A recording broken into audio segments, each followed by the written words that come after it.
우울한 마음도 습관입니다 라고 하는 박상미 교수가 쓴 책을 주중에 읽었는데요.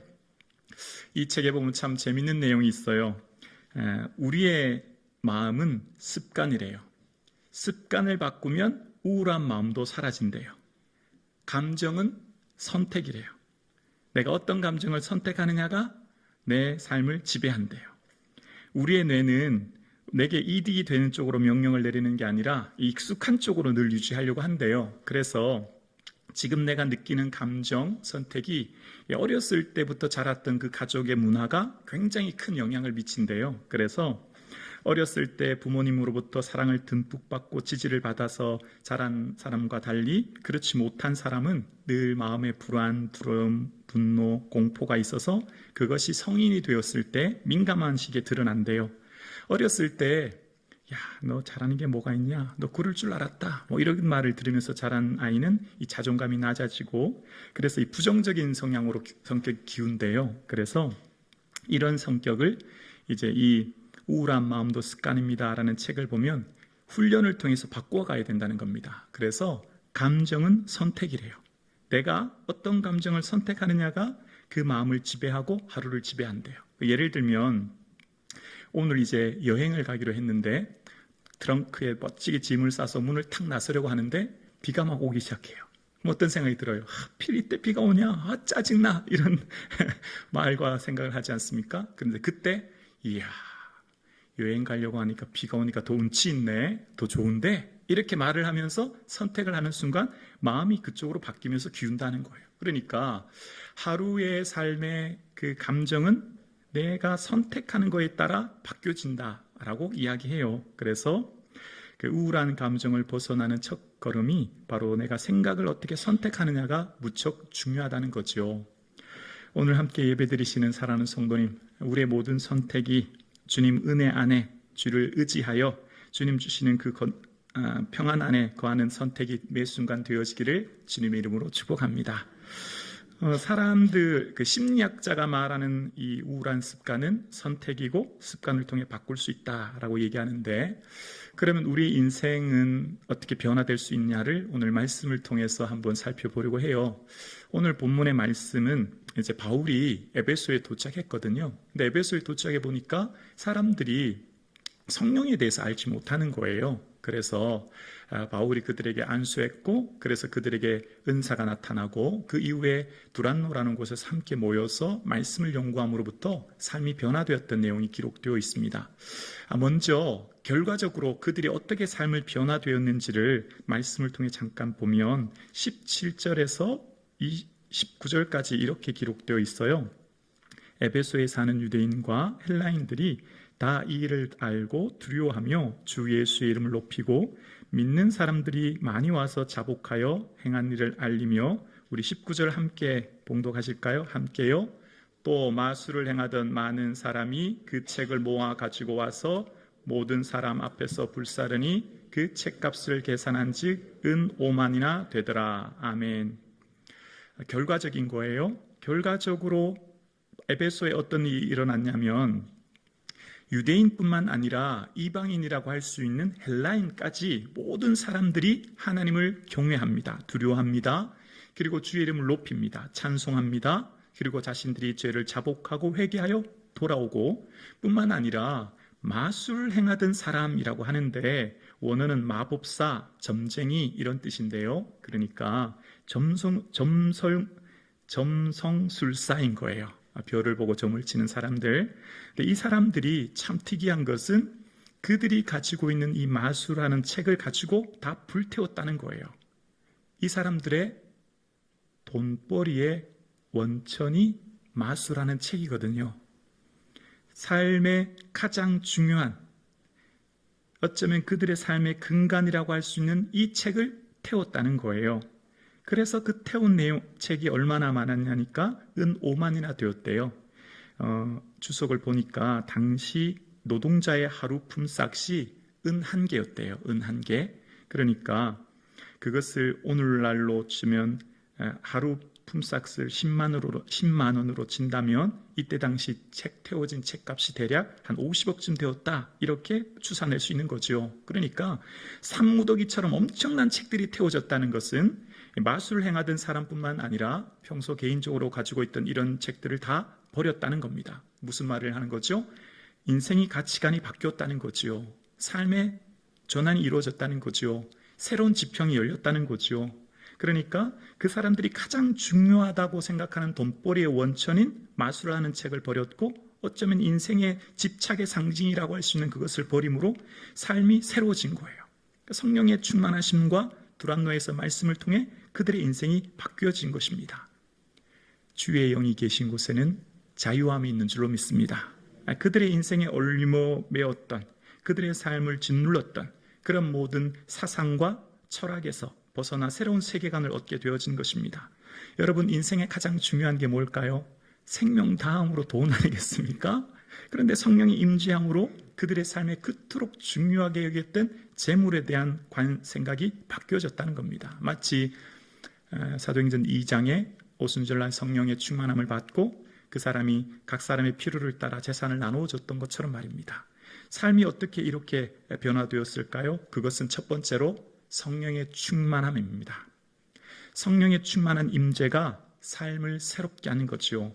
오늘 본문에 보면 바울이 에베소 사람들에게 여러분은 믿을 때 하나님을 사랑하십니까? 이렇게 물은 게 아니고요. 여러분 믿을 때 예수님을 의지하십니까? 그렇게 묻지 않았습니다. 어떻게 물었죠? 여러분 믿을 때 성령을 받았습니까? 라고 물어요. 성령의 고유한 특성과 은혜가 있거든요. 여러분, 우리가 축도할 때 세 가지 축도하잖아요. 하나님의 사랑, 주 예수 그리스도의 은혜, 성령의 교통. 여기 교통은 교제거든요. 친교거든요. 우리가 누군가를 안다고 하는 것은 서로 만나고 밥을 먹고 교제하고 커피 마시고 밥 먹을 때 그 사람을 더 알아가는 거죠. 여러분, 우리가 성령님을 안다고 하는 것은 추상적이고 모호하게 아는 게 아니라 인격적인 만남을 통해 이루어지는 겁니다. 성령님과의 인격적인 교제가 이루어질 때 비로소 주님을 더 온전히 깊이 알아가게 되거든요. 그럴 때 나타나는 것들이 은사입니다. 오늘 바울이 사도행전에 보면 은사가 나타나는 경우가 기도하고 준비했을 때와 안수했을 때인데, 오늘 안수하니 방언과 예언의 은사가 나타났대요. 근데 저는 이걸 조금 더 정확하게 해석하면 이렇다고 생각해요. 바울이 안수함에 성령의 충만함을 받고 방언과 예언의 은사가 나타났다, 이렇게 봐야 합니다. 왜냐하면 이 사람들이 다 주 예수의 이름으로 어떻게 해요? 세례를 받았죠. 성령이 아니고서는 예수를 주라고 시인할 수 없거든요. 성령님이 임재하고 계시고 내주하고 계신 그 성령님을 알지 못하는 것이지요. 깨닫지 못한 것이지요. 그래서 사도 바울이 디모데에게 편지할 때 내가 나의 안수함으로 내 속에 있는 하나님의 은사를 다시 부릴 듯 일어나게 하기 위하여 너로 생각나게 하노니 라고 하는 편지처럼, 안수함을 통해서 주시는 은혜가 뭐냐면 그 안에 있는 하나님의 은사가 다시 부릴 듯 일어나 뜨거운 열정과 은혜를 경험하게 되는 거지요. 그러니까 사도 바울이 안수함으로 지금 이 에베소에 있는 사람들이 방언과 예언의 은사를 받게 된 거예요. 여러분, 사랑하는 성도님, 우리 모두가 방언의 은사와 예언의 은사가 충만하기를 주 이름으로 축복합니다. 이 방언의 은사를 강조하면 좀 이상하게 생각하는 성도님들이 계세요. 무슨 은사주의도 아니고 오순절 순복음 교회도 아닌데 그렇게 강조하나 하는데, 방언의 은사를 받아본 분은 결코 무시하지 않습니다. 이 은사가 얼마나 우리에게 유익한지를 몰라요.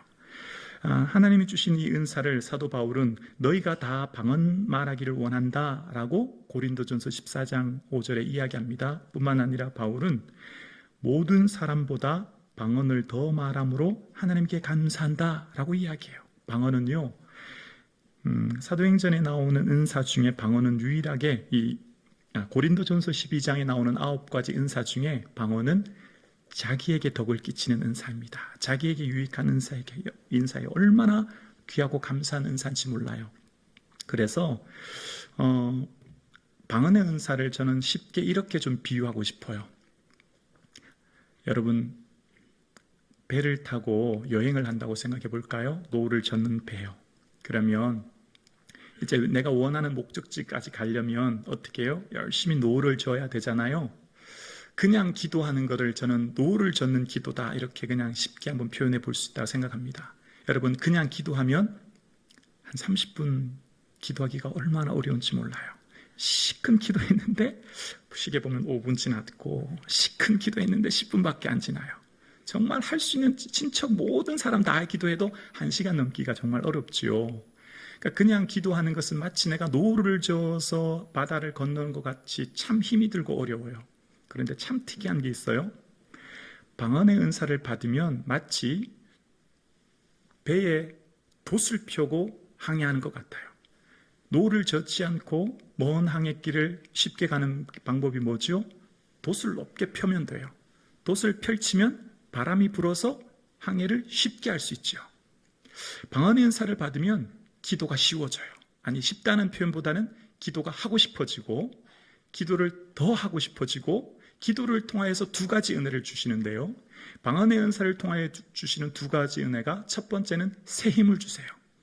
지치고 곤고하고 연약하고 때로 우리가 신앙생활하고 인생을 살다 보면 너무 낙담되고 힘들 때가 있잖아요. 근데 방언의 기도를 하면 속사람이 강해지고 마음이 담대해지고 능력을 경험하게 되고 두 번째는 우리 마음에 평안함의 은혜를 주세요.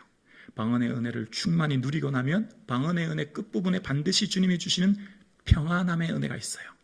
세상 사람 어떻게 하든 환경이 어떻든 그 은혜를 충분히 누리고 나면 주시는 그 은혜가 있거든요. 그래서 이 방언의 은사를 처음 받았을 때는요, 산과 들과 사람이 새롭게 보여요. 처음 방언의 은사를 받았을 때는 구름이 예전에 보던 구름이 아니고 산이 예전에 보던 산이 아니고 사람도 달라 보이죠. 그러니까 나와 세상과 사람이 새롭게 보이는 거예요. 그냥 목사는 뭐 자꾸 방언에서 혼자 자랑하나 그렇게 생각하지 마시고 제가 얼마나 유익한 걸 여러분께 설명드려서 은혜를 사모하라고 말씀드리는 거예요. 사모하는 영혼에게 은혜 주실 줄로 믿습니다. 구하는 자에게 성령을 주시지 않겠느냐. 누가복음과 사도행전을 기록한 누가의 특징은 구하는 자에게 주시는 게 성령이래요. 여러분 시골 처녀가 왕자를 만나 결혼하면 모든 것을 얻지요. 우리에게 주시는 은혜가 구하는 자에게 응답을 주면 좋을 것 같아요. 돈 주세요 하면 돈을, 권력 주세요 하면 권력을, 명예 주세요 하면 명예를 주면 우리에게 참 유익할 것 같아요. 근데 그렇지 않다는 것을 성경을 통해 알아요. 사람들이 그토록 원하던 것 왕이었잖아요. 사무엘상 8장에 보면 이스라엘이 가장 원했던 게 왕이었어요. 우리도 다른 나라처럼 왕을 주세요.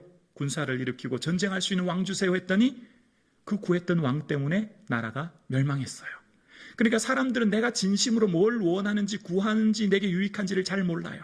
그래서 성령님께서는 말할 수 없는 탄식으로 내게 진정 유익하고 원하는 것을 깨닫게 하시고 주시는 거죠. 그래서 성령의 은혜를 충만히 누리고 나면 주님과의 인격적인 교제가 이루어져요. 그러니까 여기서 나타나는 은사가 중요하기보다는 은사를 통해 주시는 하나님에 대한 암과 깊이인 거죠. 그래서 이 은사를 얘기할 때 사도 바울이 중요하기 때문에 고린도전서 12장과 14장 이렇게 두 장에 걸쳐서 얘기했잖아요. 더 큰 은사가 있다고 이야기합니다. 무슨 방언, 치유, 예언, 영불변보다 더 큰 은사가 바로 뭐죠? 사랑의 은사인 거죠. 사랑의 은사가 없으면 방언도 예언도 통변도 소리나는 구리와 울리는 꽹과리가 된다는 거예요. 그러니까 모든 은사의 중심에는 하나님을 사랑하고 사람을 사랑함으로부터 시작되고 그로부터 덕을 세운다는 겁니다. 덕을 세우는 원어의 뜻은 건축하다는 거거든요. 건축하다. 그러니까 여러분 집을 지을 때 건축가가 끌도 필요하고 톱도 필요하고 망치도 필요하잖아요. 근데 그 도구로 결국 뭘 하죠? 집을 세우는 거잖아요. 그러니까 하나님께서 주시는 풍성한 은사들은 다 교회를 세우는 거예요. 사람을 세우는 거예요. 연약하고 지친 영혼들을 세우는 것이고 황폐하고 폐허가 된 교회를 세우는 것. 그러니까 우리에게 주신 은사는 과시하고 나의 의를 드러내는 게 아니라 연약한 성도를 품고 기도해서 세우도록 하는 겁니다. 내가 사랑하는 성도를 향해 깊이 기도하면 그 성도의 마음을 느껴지게 하세요. 아, 지금 우리 장로님이, 우리 권사님이, 우리 집사님이 참 힘든 가운데 있구나. 그분이 나한테 말하지 않았는데도 느껴지는 게 있어요. 성령님은 한 분이시죠. 그래서 깨닫게 하시는 거죠. 그래서 중보기도 하게 하는 거예요. 그래서 교회를 세우게 하는 게 은사인 거죠. 그래서 예언은 원어의 뜻은요, 하나님 말씀을 맞다는 뜻이거든요. 말씀에 대해서 분별하고 말씀을 통해 세상을 보고 말씀을 통해 교회를 세우고 말씀을 통해 자신을 세우는 것입니다. 그래서 우리에게 주신 은사는 모두가 다 나와 교회와 이웃을 세우고 새롭게 하는 은사임을 알게 되어집니다. 오늘 함께 예배드리시는 사랑하는 성도님, 혹 방언의 은사와 성령에 나타나는 은사를 무시하지는 않으시는지요? 반대로 우리에게 이 은사가 얼마나 소중한지는 내가 경험으로 알 수 있거든요. 기도해도 안 되던데요? 아니요, 저는 그렇게 생각하지 않아요. 온 마음 다해서 온 뜻 다해서 하나님께 구하면 구하는 자에게 주시는 좋으신 하나님이신 줄로 믿습니다. 하나님께서는 구하는 자에게 성령을 주신다고 말씀하셨고, 그 구하는 자에게 주시는 성령의 은혜는 풍성한 주의 은혜를 누리게 하시는 거죠. 혹 하나님께서 주시는 은사 가운데 내가 열심히 온 마음 다해 구했는데 이 은사를 받지 못했다면 하나님은 우리에게 다른 은사를 주신 것임을 기억해야 합니다. 로마서 12장에 보면 은사들 가운데 섬기는 일, 가르치는 일, 위로하는 일, 구제, 긍휼 같은 은사도 있어요. 그러니까 반드시 내가 기도했을 때 지금 내가 보이는 가시적인 은사가 없다고 해도 내가 은사가 없는 게 아니에요. 내가 하나님 앞에 구하고 기도했을 때 로마서 12장에 나타나는 것처럼 우리에게는 다른 은사들로 통하여 주시고, 하나님께서 주시는 은사는 그 뜻대로 각 사람에게 합당하게 나누어 주신 선물인 거죠. 그래서 우리는 각자의 나눠주신 은사와 성령의 열매를 통해 어떻게 해요? 교회를 세워가는 것입니다. 교회를 하나님의 은혜 가운데 새롭게 하는 것이죠. 그래서 사도 바울이 그들에게 안수할 때 그들에게 하나님 주신 은사들이 충만하게 되었고, 성령이 충만하면 특징이 뭔지 아시죠? 성령이 충만하면요, 기도하고 싶어져요. 성령이 충만하면요, 말씀 읽고 싶어져요. 성령이 충만하면요, 하나님에 대해서 더 알고 싶어져요. 그러니까 성령이 충만한 은혜를 누리게 되면 예전에 없던 새로운 시야가 열리는데요, 주님이 주시는 이 말씀이 얼마나 새롭고 귀한지가 새로운 지평이 열리게 되고, 그래서 하나님을 알아가는 깊이와 넓이가 더 나아지는 거죠. 오늘 함께 예배드리시는 성북중앙 가족 여러분, 여러분 관심사가 뭐예요? 여러분 최대의 관심사가 뭡니까? 여러분 잠들 때 하는 생각이 여러분 가장 늘 생각하는 생각이란 거 아시죠? 여러분 잠들 때 늘 무슨 생각하면서 주무세요? 예수 그리스도를 더 깊이 알아가는, 예수 그리스도를 사모하는 그 은혜가 있기를, 그 생각이 있기를 주의 이름으로 축원합니다. 그러니까 에베소에 임한 성령의 충만함은 곧 그들이 말씀에 대한 갈급함이 생겼고, 사도 바울의 두란노에서 하나님 나라에 대한 말씀을 강론하기 시작하게 됩니다. 자, 그럴 때 모두가 다 바울을 좋아하지 않아요. 꼭 기억하세요. 우리 인간관계를 지치고 힘들게 하는 게 뭘까요? 99명, 99명이 날 좋아하는데 한 명이 날 싫어하면 그 한 명 때문에 너무 내 마음이 힘들죠. 칭찬의 말 99번 듣다가 한 번 내게 힘들게 하는 그 한마디의 말이 내 안에 비수가 되어 꽂히죠. 자, 오늘 본문에 보면요, 바울이 하나님 나라에 대해서 강론하는데 9절에 보면 어떤 사람들은 마음이 굳어 순종하지 않고 무리 앞에서 이 도를 비방합니다. 자, 여러분, 바울은 정말 능력 있고 사랑 많은 종이잖아요. 근데 바울의 한 가지 특징이 있어요. 바울의 1차, 2차 전도여행을 할 때 바울을 향해서 비방하거나 비난하거나 그의 말을 듣지 않는 사람에게는 과감하게 자리를 떠납니다. 더 이상 남아있지 않아요. 설득하고려 하거나 그들을 품으려고 하거나 그들에게 다시금 기회를 주려고 하지 않아요. 그 에너지를 오히려 말씀을 듣는 사람, 순종하는 사람, 따르는 사람들에게 에너지를 쏟는 거예요. 그러니까 그 말씀을 듣고 비방하는 사람은요, 떠나버려요. 보세요. 전도여행할 때 늘 그를 비방하는 사람에게는 과감없이 떠나요.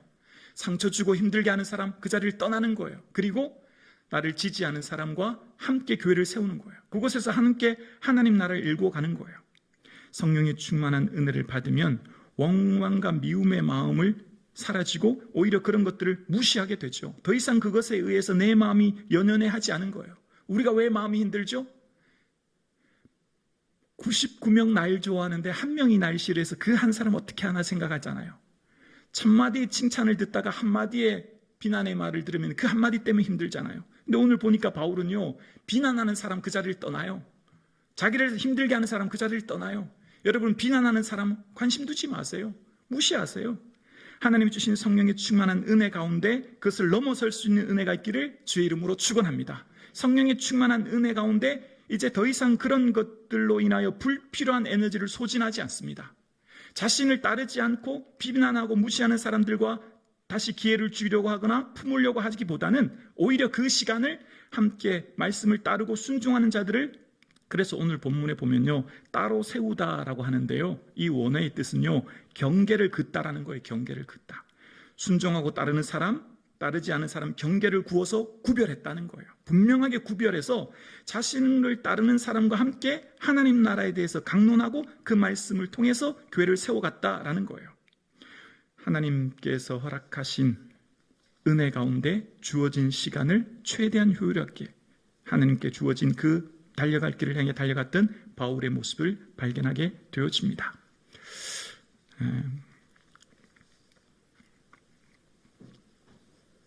오늘 함께 오늘 함께 2부 예배 드리시는 사랑하는 성도님, 우울한 마음도 습관입니다 라는 책을 보니까요, 그러면 이 우울한 마음을 어떻게 이렇게 벗어나고 할 수 있냐라고 그 책을 봤더니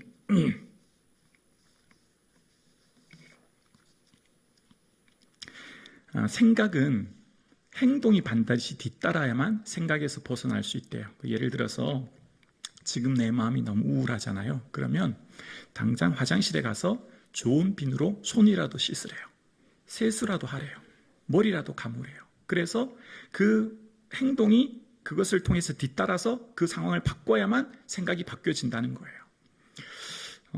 저는 말씀을 묵상하면서 너무 큰 주제인 성령의 충만함을 설교했고, 그래서 성도님들이 혹 나는 기도할 시간이 없고 나는 성전에 가서 엎드릴 시간이 없는데 어떡하나 생각하시는 성도님들께 이렇게 권면드리고 싶어요.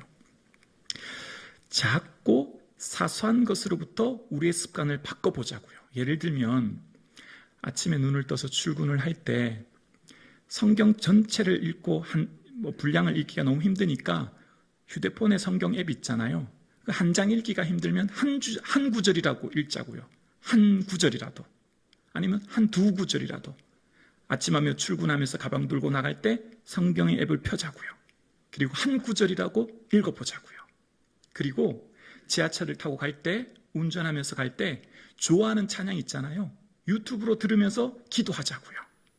거창하게 힘들게 성전에 나와서 철야하지 못해도 아침에 눈을 뜨고 출근하는 지하철과 운전하는 운전대를 잡으면서 좋아하는 찬양곡을 유튜브로 틀면서 그 찬양을 들으면서 기도하는 거죠. 하나님을 바라보는 거죠. 그렇게 삶의 작은 일상부터 바꾸어 가는 거예요. 작은 모습부터 바꾸어 가는 거예요. 주부들은 아침에 아이들 다 출근하고 학교 보내고 나면 거실에서 내가 좋아하는 말씀 읽고 찬양으로 유튜브 들으면서 기도하는 거죠. 그러니까 주의 전에 나와서 철야하고 금식하고 너무 거창한 계획 세우지 말고요. 할 수 있는 작은 것부터 해보자고요. 그래서 아침에 하루의 시작을 말씀을 묵상하고 또 하루에 마칠 때 찬양을 들음으로 예수 그리스도를 더 바라보시는, 그래서 주님의 주시는 평강이 우리의 마음을 주장하는 은혜가 있기를 주의 이름으로 축원합니다. 그래서 성령의 온전한 다스림과 그 통치 안에 거함으로 우리의 믿음과 신앙이 점점 자라가서 한 구절 읽던 성경을 두 구절, 한 장, 3분 읽던 기도가 5분, 7분으로, 그래서 우리의 삶이 주님과 함께 동행하는, 교제하는 그런 삶 되기를 주님의 이름으로 축원합니다.